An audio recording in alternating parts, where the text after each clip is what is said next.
The quiet rhythm of small-town life had been my reality for as long as I could remember. The hum of cicadas in the summer, the smell of freshly cut grass, and the predictable routine of my husband's long hours at the local hardware store had become the backdrop of my days. Our home was cozy, filled with the trappings of a life that should have felt complete. But it didn't. I was restless, suffocating in the monotony of a life that no longer felt like mine. My husband, Tom, was a good man, steady, reliable, and kind in his own way. But over the years, the spark between us had faded. We were more like roommates than lovers, going through the motions of a marriage that had lost its fire. I tried to convince myself that this was just how life was supposed to be, but deep down, I yearned for something more. Something that would make me feel alive again. That's when I noticed him. Liam. He was the son of our neighbors, the Millers. At 22, he was no longer the lanky teenager I remembered from years ago. He had grown into a man, tall, with broad shoulders and a confident swagger that made it impossible to ignore him. His dark hair always seemed perfectly tousled, and his piercing green eyes had a way of locking onto mine, as if he could see straight through me. It started innocently enough. A wave here, a casual hello there as he passed by while I was tending to the garden or watering the flowers. But soon, the glances became longer, more deliberate. I caught him watching me from across the yard, his gaze lingering just a moment too long. And I found myself looking back, my heart racing in a way it hadn't in years. I tried to push the feelings away. He's just a kid, I told myself. This is wrong. I'm married. I have a life, a husband, a home. But the more I tried to resist, the stronger the pull became.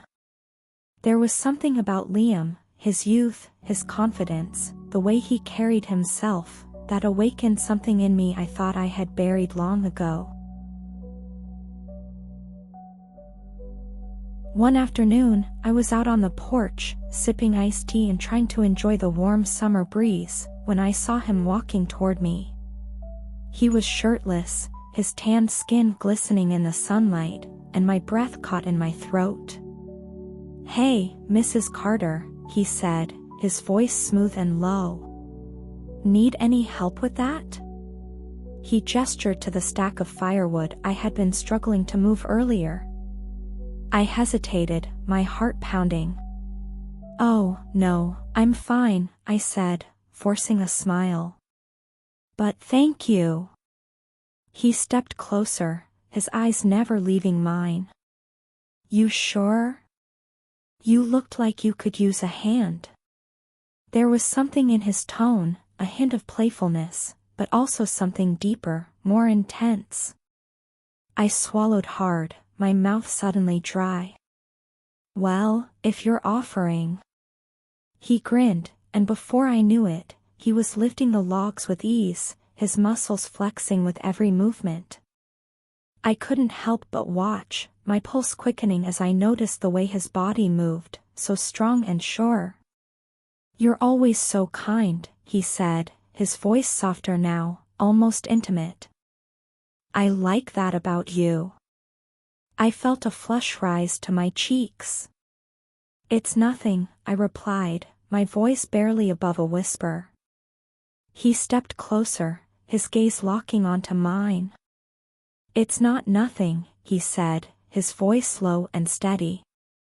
"You're different, Mrs. Carter. Special." The air between us felt charged, electric.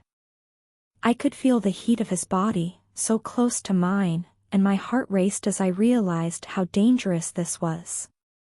But I couldn't bring myself to pull away. "Liam," I started, but the words caught in my throat. He reached out, his hand brushing lightly against my arm. The touch was gentle, but it sent a jolt through me, a awakening something I had tried so hard to ignore. "You don't have to say anything," he murmured, his eyes dark with desire. "I know what you're feeling. I feel it too." I wanted to protest, to tell him this was wrong, that we couldn't do this. But the truth was, I didn't want to stop. I had spent so long feeling invisible, like a shadow of my former self. And here was Liam, looking at me like I was the only person in the world. Before I could think, before I could stop myself, I leaned in. His lips met mine, and it was like a spark igniting a fire. The kiss was soft at first, tentative, but it quickly deepened, his hands tangling in my hair as he pulled me closer. I could feel the heat of his body pressed against mine, and for the first time in years, I felt alive. But then, the sound of a car pulling into the driveway shattered the moment. I pulled away, my heart racing, and saw Tom's truck parked just a few feet away. Panic surged through me as I realized what we had done, what I had done. Liam stepped back, his expression unreadable. "I'll go," he said quietly. "But this isn't over." I nodded, my mind spinning as I tried to process what had just happened. As he walked away, I felt a mix of guilt and longing, knowing that I had crossed a line I could never uncross.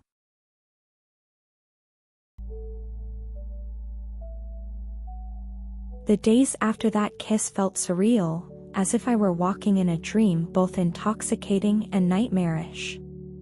The line had been crossed, but instead of guilt pulling me back to reality, it was Liam's piercing green eyes and the feel of his lips that haunted my thoughts.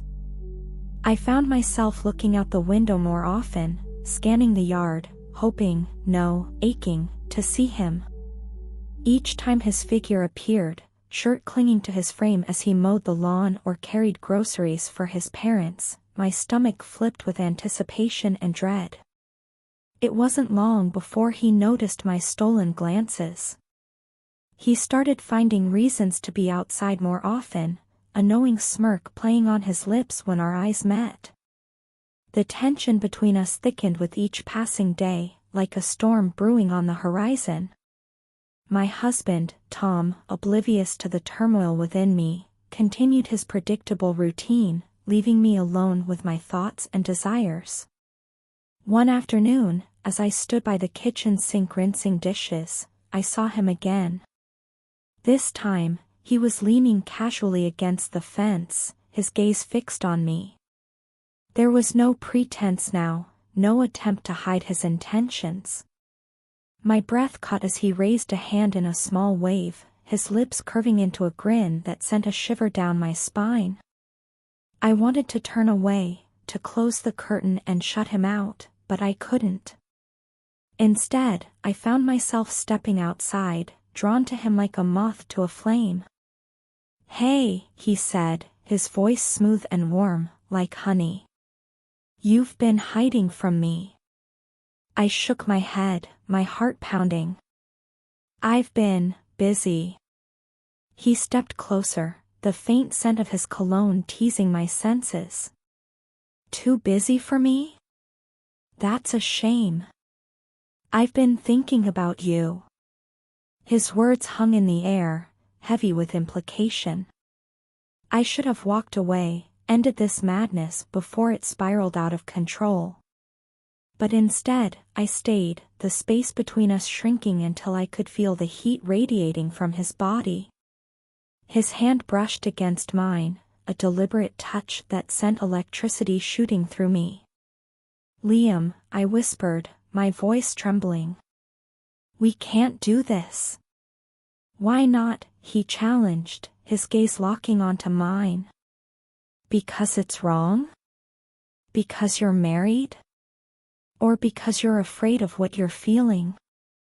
His words cut through me, exposing truths I had been too afraid to admit. I was afraid, not of him, but of myself, of the way he made me feel alive in a way I hadn't in years. Before I could respond, he reached up, his fingers grazing my cheek. The world seemed to tilt as he leaned in, his lips capturing mine in a kiss that was both tender and demanding. Time slowed, the sounds of the world fading away until there was only him. When we finally pulled apart, I was breathless, my heart racing. "This can't happen again," I said, though even I didn't believe the words. He smiled, his thumb brushing against my lower lip. "We'll see."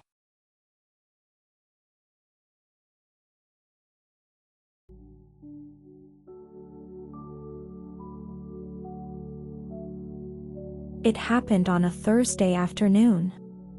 Tom was at work, and the house was quiet except for the faint hum of the dishwasher. I was folding laundry when I heard the knock. My pulse quickened as I approached the door, knowing who it would be before I even opened it. Liam stood there, his expression unreadable, but his eyes burned with intensity. "I needed to see you," he said, his voice low and rough. "Liam, this is..." "Wrong," he interrupted, stepping inside and closing the door behind him. "I know. But I can't stay away. And neither can you." I should have told him to leave, to walk away and never come back. But the words wouldn't come. Instead, I let him take my hand, his fingers warm and strong as they laced through mine. He led me to the living room, his movements deliberate and confident, as if he had already decided how this would go. "You don't have to pretend," he said softly, his thumb brushing over the back of my hand. "I see the way you look at me. I feel it too." My resolve crumbled as he pulled me closer, his arms encircling me. The scent of him, clean, masculine, with a hint of spice, was intoxicating. His lips found mine, and the world blurred, the only clarity found in the feel of his hands on my body, the press of his chest against mine. Every touch, every kiss was a revelation, igniting desires I had long suppressed. As we sank onto the couch, his weight pressing me into the cushions, I surrendered to the moment, to him. The guilt would come later, I knew, but for now, there was only this, the heat of his skin, the rhythm of his breath, the way he made me feel seen, desired, alive.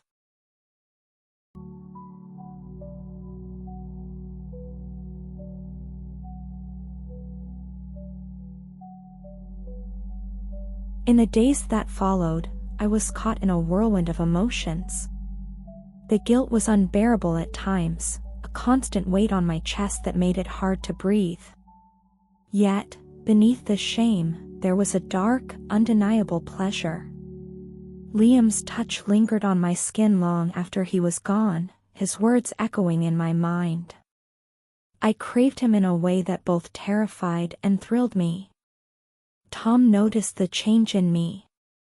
He wasn't one to pry, but his concerned glances and hesitant questions spoke volumes. "You've been quiet lately," he said one evening as we sat on the couch, the television playing softly in the background. "Is everything okay?" "Just tired," I lied, forcing a smile. "Work has been stressful." He nodded, accepting my excuse, but the look in his eyes told me he knew something was off. I hated myself for deceiving him, for betraying the trust we had built over years of marriage. But even as I lay awake at night, consumed by guilt, I couldn't stop thinking about Liam, about the way he made me feel like the center of his universe. Our meetings became more frequent, our encounters more intense. We found ways to steal moments together, in the garden, on the porch, even in the shadowed corners of his parents' property. Each time, I told myself it would be the last. And each time, I went back for more, unable to resist the pull of him.